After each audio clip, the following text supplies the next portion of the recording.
Bismillahirrahmanirrahim. Assalamualaikum warahmatullahi wabarakatuh. Salam sejahtera bagi kita sekalian. Shalom, Om Swastiastu, Namo Buddhaya, salam kebajikan.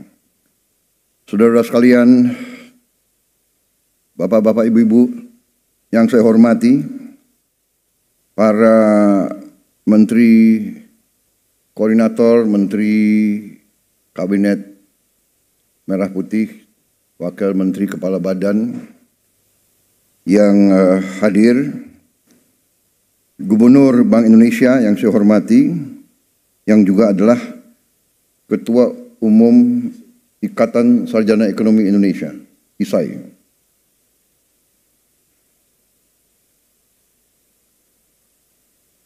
Ketua Dewan Komisioner OJK, Saudara Mahendra Siregar, terima kasih kehadirannya. Ketua Dewan Komisioner Lembaga Penjamin Simpanan, Saudara Purbaya Yudi Sadewa. Ketua Komisi 11 DPR RI. Para perwakilan dari ISAI, Ikatan Sarjana Ekonomi Indonesia, INDEF, para guru besar ekonomi dari universitas-universitas yang berkenan hadir,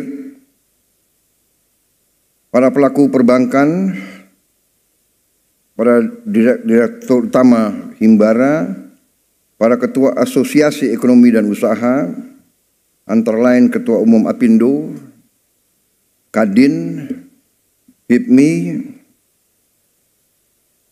ini banyak singkatan-singkatan ya. AEI, PAI, APII, HKTI, saya hafal HKTI, AAJI, AAUI, AParindo, ASIPindo, CSIS, Perbanas Asuransi, Serikat Pekerja, Serikat Tani, dan lain sebagainya. Tolong nanti lebih rinci ya supaya jelas. Rekan-rekan pers, media, tamu undangan yang saya hormati.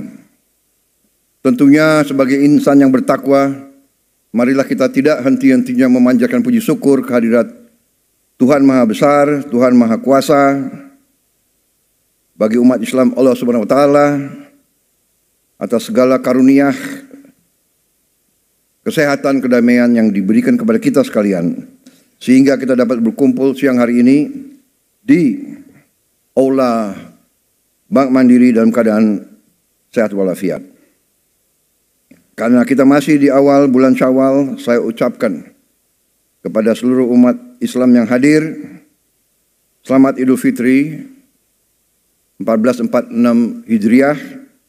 Mohon maaf lahir dan batin. Saya sekali lagi ingin di sini atas nama pemerintah mengucapkan terima kasih yang sebesar-besarnya kepada semua instansi, semua lembaga yang telah bekerja keras sehingga bulan puasa Ramadan tahun ini dan acara mudik dan kembali dari mudik berjalan dengan baik, lancar, dan merupakan suatu prestasi yang dilaporkan kepada saya. Arus mudik yang terbesar selama ini, lebih besar dari tahun lalu, tapi tanpa kemacetan yang berarti, dan yang lebih memuaskan bagi kita adalah angka kecelakaan yang turun secara drastis. 30% lebih rendah kecelakaan dibandingkan dengan tahun yang lalu.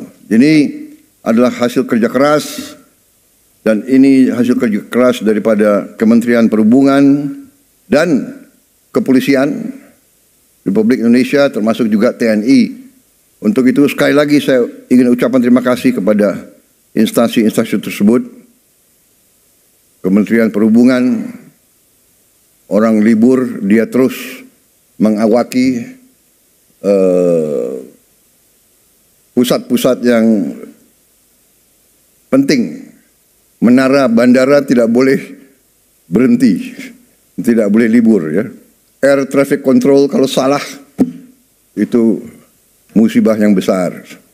Para polisi yang sering dicaci maki, sering disalah-salahkan, padahal mereka diterik siang matahari tanpa kita sadar mereka bekerja keras menjaga kita, mengatur lalu lintas. Jadi ini saya pakai kesempatan ini untuk menyampaikan penghargaan. Kadang-kadang kalau orang berbuat baik tidak pernah diucapkan terima kasih dan tidak pernah diingat. Kalau orang buat salah tidak pernah dilupakan, ya. Yang salah diingat-ingat terus. Yang baik nggak mau dikomentari. Nah, jadi saudara-saudara, terima kasih kehadiran saudara-saudara sekalian. Terima kasih Dirut Mandiri. Dirut Mandiri yang baru atau yang lama ya? Oh tetap. Yang baru tapi lama. Yang lama diperbarui gitu. Ya. Jadi saya berpegang kepada filosofi ya, the right man on the right place, the right man and the right woman on the right place. Jangan the right man aja, ya kan? Jadi kalau ada yang baik, ada yang handal, seperti pilot pesawat, ya kan? Kita nggak perlu tanya pilotnya itu agamanya apa, asalnya dari mana, ya kan? Nggak perlu orang tuanya siapa. Dia bisa bawa penerbangan dengan baik. Keselamatan ratusan orang di tangan dia. Ya, untuk apa diganti? Jadi kalau saya dituduh, wah ini ya kan, pakai orang-orang lama, ya kan? Nggak ada, saya hanya pakai orang yang mampu untuk bekerja untuk rakyat, bekerja untuk bangsa dan negara. Kalau dia mampu dan dia mau, kita harus manfaatkan. Jadi berada dalam posisi bekerja untuk pemerintah itu pengorbanan sebenarnya, pengorbanan ya. Itu sebagai ucapan terima kasih saya minta acara ini diselenggarakan. Saya minta acara ini diselenggarakan karena saya merasa setelah kita masuki 6 bulan masa bekerjanya pemerintah yang saya pimpin sebagai pemegang mandat dari bangsa, dari rakyat sejak tanggal 20 Oktober 2024, sudah saatnya kita lebih komunikatif, lebih proaktif dalam memberi keterangan tentang keadaan yang berlaku. Kemarin saya sadar beberapa minggu lalu sudah mulai sadar bahwa komunikasi dari pemerintah yang saya pimpin memang agak kurang, dan itu adalah tanggung jawab saya, dan saya ingin memberi penjelasan kenapa. Karena saya menganut filosofi evidence-based performance. Jadi saya enggan bicara tanpa bukti nyata. Itu itu sifat saya. Jadi saya harus selalu dinilai, saya minta selalu dinilai oleh hasil yang saya lakukan, prestasi yang saya lakukan. Demikian yang saya minta dari rekan-rekan saya yang dekat, Saya hanya lihat mereka dari pengabdian mereka, dari prestasi mereka, dari energi mereka, dari niat mereka. Saya benar-benar tidak pernah tanya, apakah waktu saya seleksi menteri-menteri ini, apa saya tanya, Anda partai mana, Anda orang tuanya siapa? Kan saya tidak. Suku Anda siapa? Suku Anda apa? Agamamu Anda? Tidak. Evidence based. Nah, dan saya percaya, saya kira, saya berpendapat sebenarnya rakyat pun akan menilai dengan hasil. Ya, saya memang sering diejek karena saya juga membuka kesempatan untuk diejek, ya kan? Kan saya bilang saya nggak suka orang yang hanya omon-omon. Akhirnya omon-omon jadi apa tuh? Jadi populer ya, dipakai di seluruh Indonesia itu. Iya kan? Dan saya nggak suka hanya omon-omon. Terus terang aja. Jadi saya pikir oke, begitu saya ditetapkan sebagai pemenang oleh KPU, saya kumpulkan tim kecil dan kita mulai bekerja. 5 bulan kita kerja terus tanpa diliput media. Kadang-kadang diliput media malah kerjanya sulit, ya. Karena media ingin bukti seketika. Padahal tidak ada dalam manajemen suatu usaha, dalam manajemen suatu organisasi, dalam menjalankan suatu proyek, tidak bisa seketika. Yang bisa seketika itu hanya Nabi Musa yang punya tongkat. Kita manusia tidak bisa seketika. Semua itu adalah perencanaan. Perencanaan yang matang. Perencanaan dasarnya adalah pengumpulan data yang benar. Perencanaan, sesudah perencanaan mencari awak, mencari orang untuk melaksanakan rencana itu. Rencana terbaik, gagasan terbaik, tanpa awak yang bisa melaksanakan, tidak akan berhasil. Sesudah itu baru mulai, dan sesudah pelaksanaan baru kita lihat hasil. Ini adalah fenomena hidup. Nggak bisa kita tanam pohon, kita minta buahnya turun lusa. Tidak mungkin. Ini melawan hukum alam. Kita cari benih yang bagus, kita cari tanah yang cocok, kita harus ada sumber air, kita harus ada cuaca yang baik, kita tanam, kita rawat, baru hasilnya mungkin 5 tahun, 6 tahun. Ya kan? Pohon kelapa sawit yang sekarang menjadi apa itu? Bisa dikatakan miracle crop. Saya kemana-mana semua nanya, semua minta kelapa sawit dari Indonesia, kelapa sawit dari Indonesia. Kelapa sawit itu 5 tahun baru produktif, ya kan? 5 tahun, 6 tahun. Jadi dibutuhkan perencanaan, pemilihan personalia, pelaksanaan yang benar, dan keteguhan, ketabahan, dan kesabaran.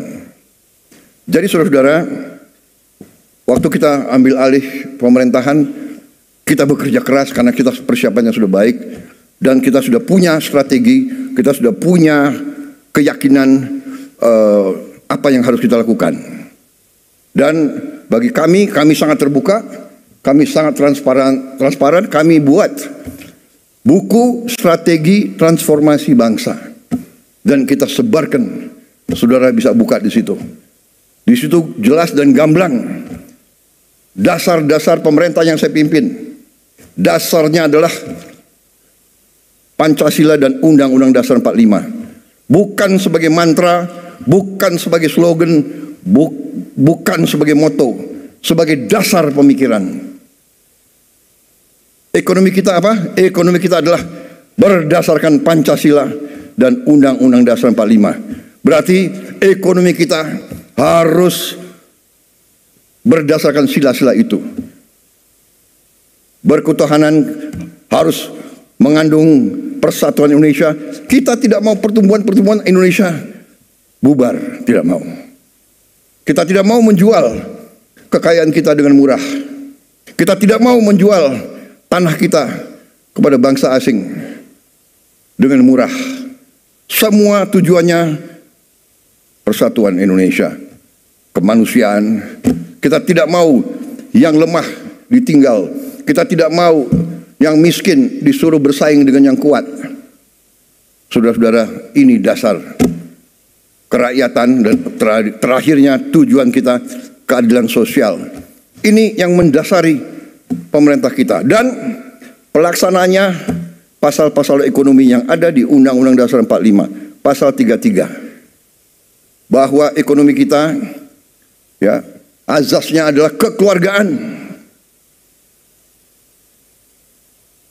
Saya ulangi, perekonomian kita azasnya adalah kekeluargaan. Tidak boleh ada orang yang lapar di Republik yang merdeka 80 tahun. Tidak boleh ada orang yang tinggal di bawah kolong jembatan. Ini menusuk rasa keadilan. Tidak boleh ada orang yang tidak makan. Ini yang mendasari dan kita buat strategi. Strategi kita ternyata adalah sejalan dengan PBB, dengan United Nations Sustainable Development Goal. Yang utama food, energy, water, dan SDG, sasaran SDG yang lainnya semua. Ini dasar kita. Karena itu swasembada pangan menjadi sasaran kita. Swasembada energi, swasembada dan manajemen air yang baik, dan tentunya industrialisasi supaya nilai tambah ada di Republik kita. Saudara-saudara, apa yang terjadi sekarang, goncangan dunia akibat negara yang ekonominya terkuat membuat kebijakan-kebijakan memberi peningkatan tarif yang begitu tinggi kepada banyak negara. Ini bisa dikatakan menimbulkan ketidakpastian dunia. Banyak negara yang cemas, ya. Padahal sebenarnya pendiri-pendiri bangsa kita dari sejak dulu, dan termasuk saya bertahun-tahun saya sudah ingatkan, mari kita bangun ekonomi kita dengan sasaran berdiri di atas kaki kita sendiri. Saudara, itu pembukaan, dan sekarang saya ingin mengundang beberapa tokoh dalam pengelolaan ekonomi kita untuk menyampaikan kondisi ekonomi yang apa adanya, yang real, the real situation. Mereka akan paparkan, kemudian kita buka kesempatan untuk ada tanggapan, ada sanggahan, ada pertanyaan, kita terbuka. Di zaman sekarang, pemimpin harus terbuka untuk masukan. Kita tidak anti kritik. Kita malah suka kritik. Kritik itu adalah membantu kita, membuat kita lebih aware, lebih waspada, ya kan? Jadi kritik itu bagus menurut saya. Tapi kalau suatu program untuk menciptakan kondisi yang tidak rasional, ya kan? Nah, ini harus terus diadakan istilahnya klarifikasi dan penjelasan, ya kan? Umpamanya ada yang dengan keras yakin bahwa matahari tidak terbit dari timur, matahari terbit dari barat. Karena dia ngomong 500 kali, 1000 kali matahari dari barat, jangan-jangan ada sebagian rakyat kita yang percaya matahari terbit dari barat. Itu adalah ilmu propaganda. Itu ada di buku semua. Itu keahlian Hitler dan Joseph Goebbels. Kalau kebohongan diulangi berkali-kali dan terus-menerus, lama-lama orang percaya dengan kebohongan. Itu ada di buku The Art of Propaganda. Ya kan? Dan itu kita pelajari, semua negara pelajari. Dan itu yang dilakukan, itu namanya psychological warfare, psychological operation. Dan itu sering dilakukan untuk mendestabilisasi suatu negara yang tidak disukai oleh negara lain.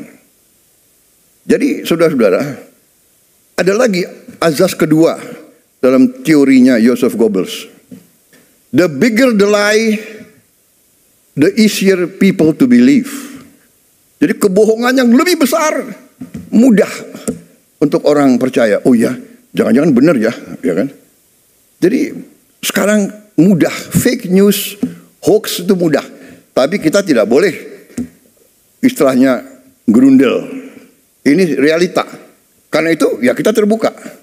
Ya, sesuatu serangan kebohongan hanya bisa dihadapi dengan membuka diri, memberi penjelasan apa adanya, berdasarkan fakta, berdasarkan kenyataan, berdasarkan ilmu dan matematik. Ya kan? Kebohongan bisa diteruskan, tapi satu saat begitu kebohongan kelihatan, hilang kepercayaan dari orang. Nah itu saudara-saudara. Jadi suatu rezim atau suatu organisasi atau suatu kelompok yang melancarkan sesuatu atas dasar kebohongan akan dipatahkan. Kan? Kalau saya ketemu petani gembira. Harga pangan, peningkatan hasil mereka naik secara drastis. Produksi naik secara drastis. Kita potong semua regulasi yang nggak benar. Kita sederhanakan. Saudara-saudara, ada Menteri Pertanian di sini. Menteri Pertanian itu selalu ada di sawah, keliling kemana-mana. Ya sudahlah, nggak apa-apa. Dia mengatakan kepada saya, Pak, tadinya dari pabrik pupuk sampai petani harus tanda tangan 15 menteri, 30 sekian gubernur, 500 bupati, baru sampai ke Gapoktan. Saya bilang Menteri Pertanian tidak ada. Dari pabrik pupuk langsung ke petani.